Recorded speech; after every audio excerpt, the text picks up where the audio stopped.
Okay, we will now advance 3 weeks to the fourth and final meeting of the Pandemic Emergency Board on December 18th, 2019.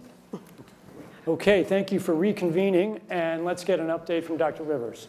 In the last 3 weeks, case numbers have continued to grow exponentially. We now have an estimated 4.2 million cases and 240,000 deaths. Almost every country is now reporting cases, and those who aren't may simply not have the resources to conduct surveillance. We don't see any change in the rate of rapid spread, and models estimate that we could have more than 12 million cases and close to 1 million deaths by mid-January. We're not sure how big this could get, but there's no end in sight. Financial markets are universally down by 15% or more on the year. Fear of a catastrophic pandemic and uncertainty about the capacity for governments to respond and remain viable are fueling investor uncertainty. We have called this meeting today because of major strategic problems around communication that are happening globally. And here's a media debate that just happened on air today.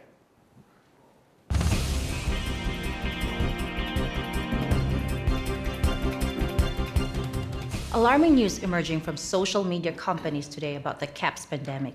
Twitter and Facebook are reporting they've identified and deleted a disturbing number of accounts dedicated to spreading disinformation about the outbreak. For more on this, we go to our correspondent, Catalina Parks. Chen, these accounts were created by several state-sponsored groups intending to sow political discord, and some individuals are seemingly seeking to gain financial advantages. Violence against healthcare workers and minority populations has been increasing. A recent riot highlights the real danger in these posts. Countries are reacting in different ways as to how best to manage the overwhelming amounts of dis and misinformation circulating over the internet. In some cases, limited internet shutdowns are being implemented to quell panic. Thank you, Catalina. For more on this, we are joined by experts on crisis communications and social media, Kevin McAleese and Sarah Lee. To me, it is clear countries need to make strong efforts to manage both mis- and disinformation. We know social media companies are working around the clock to combat these disinformation campaigns. The task of identifying every bad actor is immense. And experts agree that new disinformation campaigns are being generated every day. This is a huge problem that's going to keep us from ending the pandemic and might even lead to the fall of governments, as we saw in the Arab Spring. If the solution means controlling and reducing access to information, I think it's the right choice. I agree with Kevin. This is a big problem and doesn't even account for the massive amounts of misinformation being generated by legitimate users about the pandemic. But it's not just trolls who are spreading the fake news. It's often political leaders themselves. Who's to judge what's real or not? Would we trust every government to separate truth from lies? I think this is more than just keeping the bad information out. It's also about making sure real public health information reaches the public. News is found from outlets other than social media. News organisations, public health groups and companies need to help people take the right actions to protect themselves by promoting accurate, real information about the outbreak. Okay, for more on this, we're going to get a briefing from our communications expert, Dr. Sell. Global health experts have highlighted that dis and misinformation are wreaking havoc on the CAPS response. Health workers are under attack in a number of locations due to rumors that they are purposely spreading the disease. And response efforts in many places have had to be suspended because of concerns around violence. Pharmaceutical companies are being accused of introducing the CAPS virus so they can make money on drugs and vaccines, and have seen public faith in their products plummet. Unrest due to false rumors and divisive messaging is rising and is exacerbating spread of the disease as levels of trust fall and people stop cooperating with response efforts. This is a massive problem, one that threatens governments and trusted institutions. Polls have shown that mis- and disinformation are ubiquitous. At least 90% of the public has been exposed to these messages. At the same time, misinformation messages come from a variety of sources, even government officials. And often governments are contradicting one another. We know that social media is now the primary way that many people get their news. So interruptions to these platforms could curb the spread of misinformation, but could also limit access to information from legitimate sources. health ministries around the world are attempting to combat mis and disinformation by amplifying public health messaging through social and traditional media. But they are being outpaced by false and misleading information. National governments are considering or have already implemented a range of interventions to combat misinformation. Some governments have taken control of national access to the internet. Others are censoring websites and social media content. And a small number have shut down internet access completely to prevent the spread of misinformation. Penalties have been put in place for spreading harmful falsehoods, including arrests. Other countries have taken a more moderate approach and have focused on promoting fact-checking efforts and working with traditional media outlets, yet these approaches are limited in scope. Social media companies report that they're doing all they can to limit the use of their platforms for nefarious or misleading purposes. But this is a technically difficult problem, and false, misleading, or half-true information is difficult to sort without limiting potentially true messages. The bottom line is that members of the public no longer know who to trust. Both the misinformation and the measures to control it have led to a crisis of confidence. Thank you, Dr. Sell. So here's the policy crisis for this meeting of the board. How can governments, international businesses, international organizations ensure that reliable information is getting to the public and prevent highly damaging and false information to the extent that's possible about the pandemic from spreading and causing deepening crisis around the world? How much control of information should there be, and by whom? And how can false information be effectively challenged?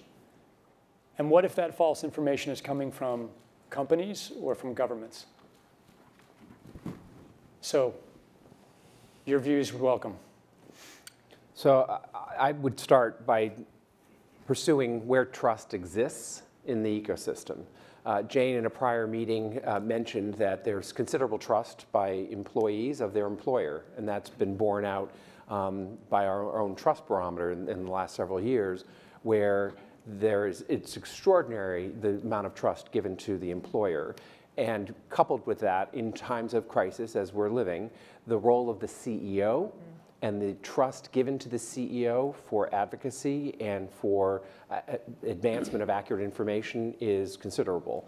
I would marry the business leadership of the employer with business leadership organizations, such as the BRT and like enterprises around the globe. But I also think we're at a moment where the social media platforms have to step forward and recognize the moment to assert that they're a technology platform and not a broadcaster is over. They, in fact, have to be a participant in broadcasting accurate information and partnering with the scientific and health communities to counterweight, if not flood the zone, of accurate information, because to put the genie back in the bottle of the misinformation and disinformation is nigh impossible. So flood good information. Okay, others, yeah, Jane? Yeah, so can I agree with that? And my fact, it did come from the Edelman Trust Index, you'll be pleased to know, but also borne out by the work I've done as a CEO in my time. Can I also add that I think there are real technology opportunities here. I personally do not believe that trying to shut things down in terms of information is either practical or desirable. And we do have, I think, a couple of strategies that are available to us, one of which is the flood strategy, second of which is relying and informing and equipping trusted sources of information with the facts so they can then pass that on. But we also need to actually think about a technological answer to this. So there is work that's being done to actually create algorithms to sift through information on these kind of social media platforms. And I know that the Gates Foundation and others are funding organisations to work on things like this in order that people can just have more confidence in the sources that they will use in any event. So I think both a detailed solution working with individuals, but then also thinking about technology is something we have to advance. Asti. So looping back into the trust barometer, last year in Davos it was released that trust in traditional media sources has grown, while trust in social media sources has gone down, specifically after the last elections in the United States. So I think one of the ways that we need to approach this is to make sure that we have the right representatives on traditional media networks in order to portray our side of the story and make sure that there isn't misinformation. I agree with Jane that shutting down internet is only going to cause extra panic and extra anxiety. In fact, that staff tells me places where internet access has been shut down, there's unrest growing. So we're not only dealing with this specific situation, but really people not trusting their governments at this point. And so I think we really need to make sure, one, from a news perspective, that information is being disseminated correctly and that we have the right resources out there to provide this information. I also think that there is a good point in trusting in employees, in your employers. There are lots of communications channel. For example, during the Ebola crisis at Texas Children's Hospital, we had daily briefings with the CDC to tell us what the situation was. And because of those daily briefings, we used, between the intranet, internal global communications, and town halls, we use those sources to be able to disseminate information and make sure that our employees knew exactly what was going on, coming straight from the source, whether it was from our CEO, our chief nursing officer, or others within the hospital. Okay, Tim and Chris, sorry. No, I think a complementary tactic too is to tap faith-based organizations and civil society and other institutions to recruit them also to basically, almost at a grassroots level, continue to basically have the integrity of the information. So I just pick up on the daily briefings, or twice daily briefings. During H1N1, WHO filled the parking lot in Geneva with the global press and provided them daily updates on what was happening. And I think that's a manifestation of flood, meaning you have to lead and lead regularly. And I think in the terms of the content is what we know and point to where communications have actually been pretty good. I think we projected the exponential increase in this quite well, and therefore there's legitimacy to what's being communicated. And so be clear about what's being communicated that we know and that is right, but also be very clear about communicating what is absolutely wrong and being clear about that. And then also being clear about uncertainty and that's being managed. So I think in those three domains, it's very important not to deny, but to speak to them very clearly in the context of a daily briefing from, in this case, I can't imagine any other institution than WHO being the focal point. Martin and Chris, and then I'll come down this line. Thank you. I fully agree that this is pure crisis communication, and crisis communication today, also social media is part of it. And just to limit or even stop social media would create a huge damage. And we should use it, we should get it on our side, we should work together with them, and we should try to avoid this misinformation. And another topic is, I mean, our industry, there are indications, meanwhile, that we are getting this social conspiracy theory topic, that we are part of this conspiracy theory, that we are supporting this, that wealthy countries will spread out caps to poorer countries. And this is a clearly thing of social media that could be directed via clear crisis communication and confirmed and regular updated information. So I also agree with Matthew, companies this responsibility that the CEO talks to the staff, that the CEO improves this information flow, and then we have a chance to get it channeled. So in this case, are governments, do you think governments are at the point where they need to require social media companies to operate in a certain way? I hear you saying social media companies should not be impaired.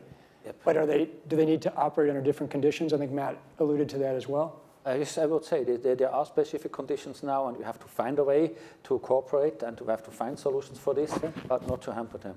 Chris? So I just want to build on Ed's comment about the importance of civil society and faith-based communities. I think, in addition to employers, people trust their neighbors, trust their local community organizations. With 3 million cases in the Americas, you know that local communities around the countries have been responding, whether it's to manage daycare so people can stay in school or go to work. So while the social media can provide better quality information, I think actually local community organizations can help individuals understand how to filter out some of the noise and to act on the good information that's there. I think it's an important lesson that we've learned recently. We're learning as we speak in East Africa with the Ebola outbreak. If you don't have the community trust and engagement, you can't deliver even effective countermeasures, even when you have them. So I think the importance of local community, perhaps married to and as a filter for helping to discern the truth from the misinformation on the technology platforms, is going to be an important part of this response. Steve, Brad, and then we'll go down the table here. Just 2 points. First is that we have to recognize that we are all susceptible to misinformation based on our prior beliefs and experience. And I think with the social media platforms, there's an opportunity to understand who it is that's susceptible in what form to misinformation. So I think there's an opportunity to collect data from that communication mechanism. The second thing is, with that ability, we can identify false information more quickly. We are actually receiving reports about people trying treatments that are purported to be effective but are actually harmful. And the quicker that's recognized and can be countered, the fewer people will fall susceptible to those things. Okay, thanks, Brad. Yeah, I don't want to be repetitive. I agree with almost everything that was said, but when we talk about our health, who do we typically trust? Our physician. And we're not talking about that right now. So, I mean, we need the physicians and the medical community really out there on the forefront talking about this. I remember I had access to local news in Atlanta when the patient was taken care of for Ebola that came back, and physicians were on there nightly talking about, you know, don't panic, it's okay, this isn't going to go spread. So I would add physicians to it. Okay. Yeah. Got some important news to share from our member companies. Rumours are actually spreading that the antivirals are causing CAPS, and so patients are not taking them anymore, and this is particularly an area where we have government mistrust. On the other hand, it's interesting because we are doing clinical trials in new antiretrovirals and in fact in vaccines, and social media, including Facebook, is actually enhancing recruitment. People are going to it, and they're actually seeking information on where they can participate and sign up. And so I sort of wonder that maybe we're in the mistake of reporting and counting all the fatalities and infections, and we're not sharing with people what are the wins. You know, who are the patient advocates that can say what worked for me, and maybe you should try that. I think we have an opportunity here. Okay, George, and then Avril. Oh, sorry, you go ahead. No. You know, by now, you know, we have more cases in China and also death cases reported, and also my staff told me that before there's misinformation and there's some belief. People believe, you know, this is a man-made, some pharmaceutical company made the virus. So there are some violations and even, you know, death is because of this misinformation. As a, you know, from like the CDC, and I don't know whether Steve agree with me, when you are doing the field work and you like to do some so-called TOT, training of trainers. So we really need to train the health workers, especially health care workers, their access to the patients, to the public. So make sure they got the right information. So not necessarily, you know, sometimes the health care workers, they know something, but if they are not well trained, they might give the wrong information, but also they might say something, oh, I don't know. You know, even I don't know, that could hurt. So when I remember that's such a situation reminded me. When I was in Sierra Leone, and I was interviewed by radio, the national radio, I was asked by one of the audience to say, okay, we believe Ebola was man-made. It's transported from, you know, somewhere. So this is, I think this is very important. We do the TOT. So make sure the healthcare workers have the right information.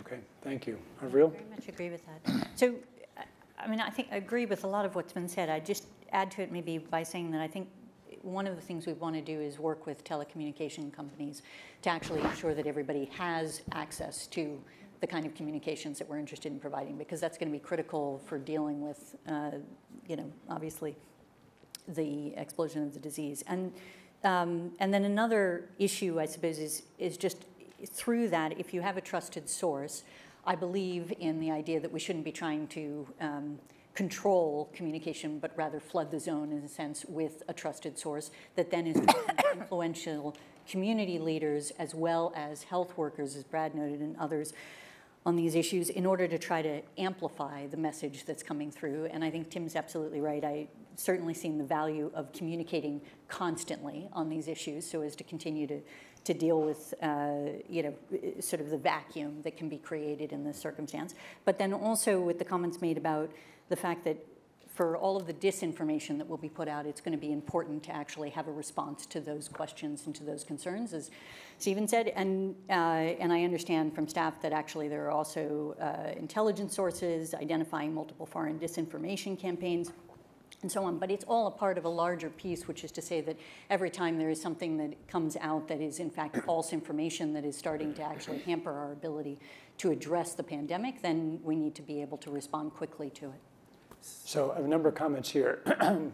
People want to react to what Avril just said. I see a couple of fingers just went up. Matt and then Tim. I think just to build a little bit on what Avril said is I think as in previous conversations where we've talked about centralization around management of information or public health needs, there needs to be a centralized response around the communications approach that then is cascaded to informed advocates, represented in the NGO communities, the medical professionals, et cetera. You mean centralized internationally? Centralized on an international basis, because I think there needs to be a central repository of data, facts, and key messages. Tim, you wanted to comment on that, and then we'll go back to regular order here. Yeah, I think one important thing is there needs to be a sense of two-way communication, which is people on the front lines may be finding out that actually the system's not working as it should. And I think there should be a culture in the communications to feed back to authorities, places where the system is broken down, where supplies are short, where there are no health workers, where hospitals are dysfunctional, et cetera. Because that, and then with some credible investigation process, which is that then values the client. The second dimension of it, I think that's really important, is to get individual narratives on this. I mean, the fact is that most people will survive. And that's probably not a widespread public perception. And so people who have lived and survived and can say that they got good care or that they were treated appropriately will help build confidence in the system in a way that perhaps the data doesn't do as effectively. Hasti, Latoya, Sophia, and then Jane. So I think a couple of things we have to consider are, even before this began, the anti-vaccine movement was very strong. And this is something specifically through social media that has spread. So as we do the research to come up with the right vaccines to help prevent the continuation of this, how do we get the right information out there? How do we communicate the right information to ensure that the public has trust in these vaccines that we're creating? And secondly, news organizations in some countries are right now under a lot of pressure from their governments to provide politically favorable news. And so we have to think about, this isn't just the United States where we sometimes take the freedom of press for granted. There are countries where the news organizations are owned by the government, and how are they disseminating information, and what do we need to be thinking about? How do we communicate with those governments to ensure that misinformation and disinformation is not being spread? Thanks, Latoya. That goes along with her. I've received information from my staff saying they're confused about the different authoritarian public health messages that are coming out from all the different sectors, the countries, the states, and different cities. And they're concerned about the differences, what the World Health Organization is, saying versus what their government is saying and what the total consensus are. So with that being said, looking at hotels from that perspective, we're in a bind in knowing how to proceed. I see. Sophia?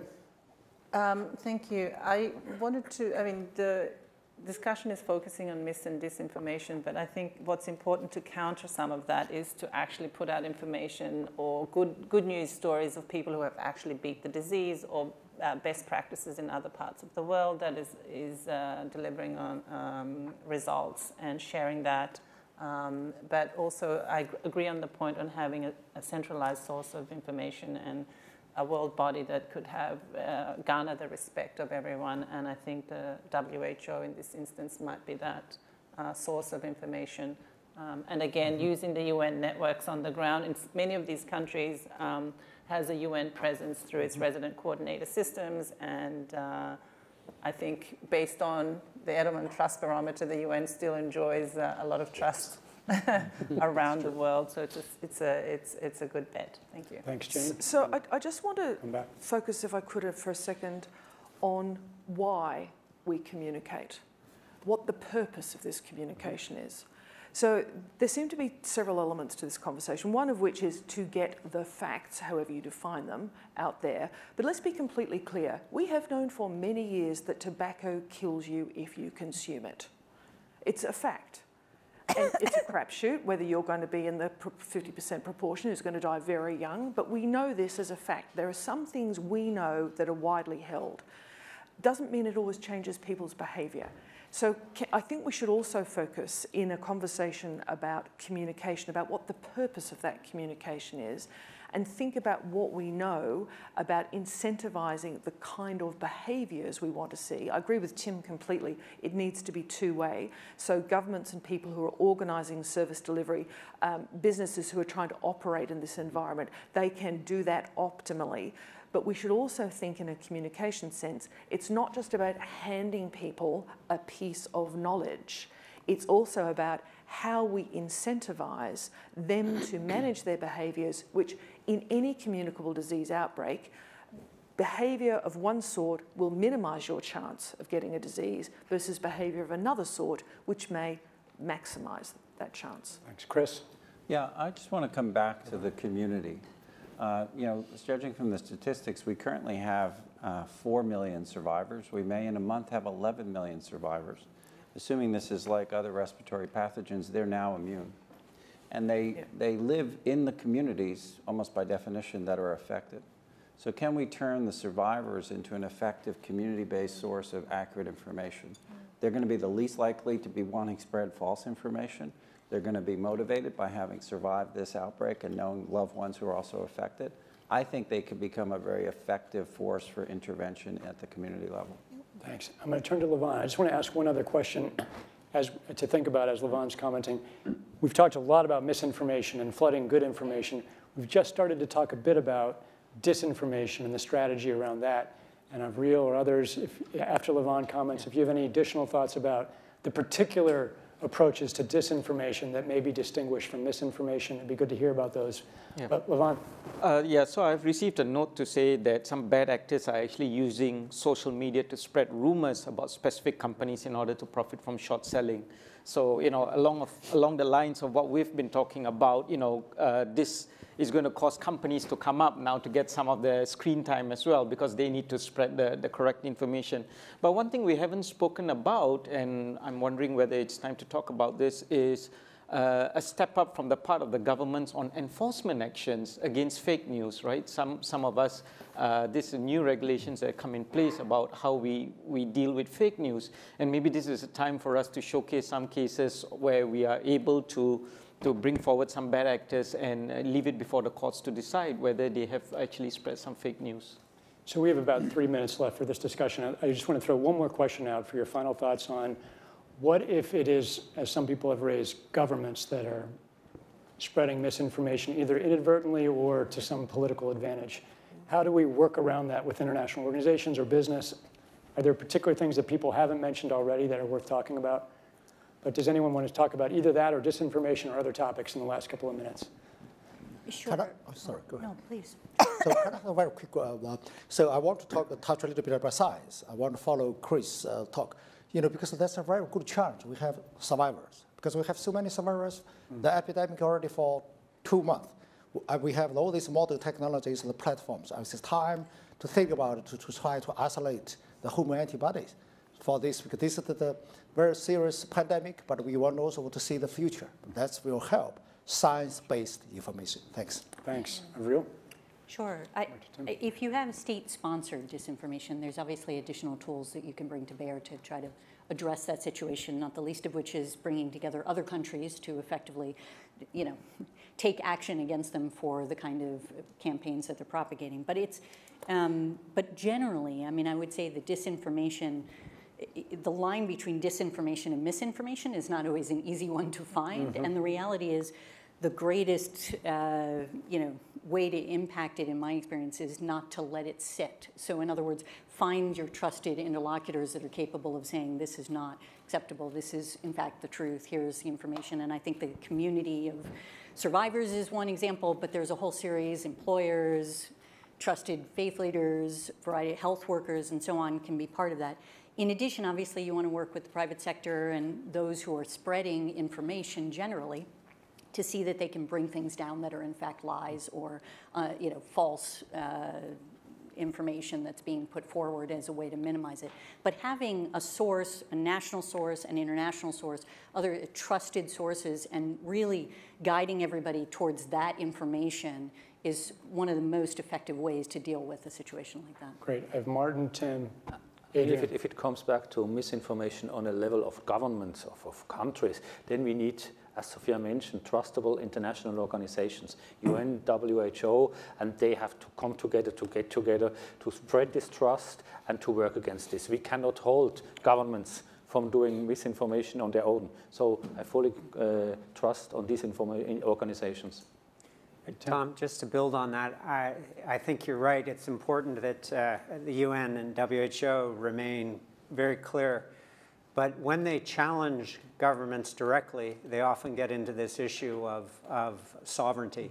And so I think it's really important not to have that as the only response. I think it's really critical to think about soft power influence, which is other influentials who can call up the head of state. Or powerful constituencies within those countries. We've seen this in the context of mobilizing religious leaders in the context of polio, or specific business leaders, where you can soften perhaps a very hard line from government through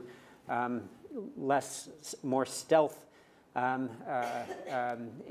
entry points rather than trying to punish them through the international health regulations or something like that. Great. And Adrian, I think last comment. I think it's important to think about what atypical players in the private sector can we bring to bear in this.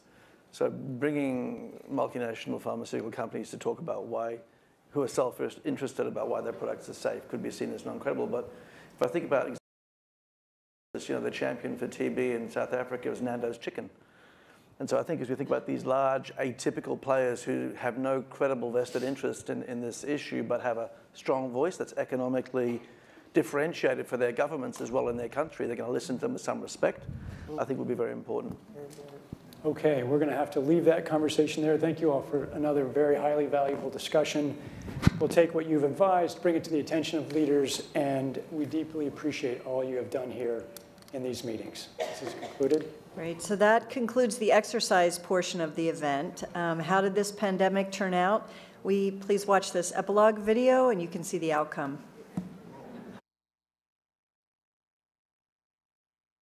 The outcome of the CAPS pandemic in Event 201 was catastrophic. 65 million people died in the first 18 months. The outbreak was small at first and initially seemed controllable, but then it started spreading in densely crowded and impoverished neighborhoods of megacities. From that point on, the spread of the disease was explosive. Within 6 months, cases were occurring in nearly every country. At first, wealthy countries with advanced healthcare and public health systems were primarily able to limit the spread of the disease within their borders.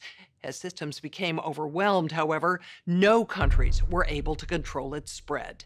And the disease affected people of all socioeconomic status, from the very poor to the extremely rich, from sanitation workers to CEOs and national leaders. The economic consequences were dramatic. The high death toll and even greater numbers of sick hurt productivity in many industries. Manufacturers were having trouble filling orders, and countless companies in the service sector simply shut down. The global economy was in a free fall. The GDP down 11%. Stock markets around the world plummeted between 20 and 40% and headed into a downward cycle of fear and low expectation. Businesses were not borrowing, banks were not lending. Everyone was just hoping to hunker down and weather the storm. While nearly all businesses were affected, certain sectors were especially hard hit. Travel, finance, service, manufacturing, healthcare, and insurance among them, with some major companies going bankrupt. And there were seismic societal consequences as well. The world saw large-scale protests and in some places riots. People were angry about the lack of access to healthcare and medicine, as well as government's inability to protect them from the disease. This led to violent crackdowns in some countries and even martial law. Political upheaval became the rule across the globe. The public lost trust in their respective administrations. Several governments fell, while others were desperately striving to hold on to power. This spurred further crackdowns. Attempts to control media messaging, originally aimed only at health-related misinformation, became used increasingly to quash political dissent. Economists say the economic turmoil caused by such a pandemic will last for years, perhaps a decade. The societal impacts, the loss of faith in government, the distrust of news, and the breakdown of social cohesion could last even longer. We have to ask, did this need to be so bad? Are there things we could have done in the 5 to 10 years leading up to the pandemic that would have lessened the catastrophic consequences? We believe the answer is yes. So, are we as a global community now finally ready to do the hard work needed to prepare for the next pandemic?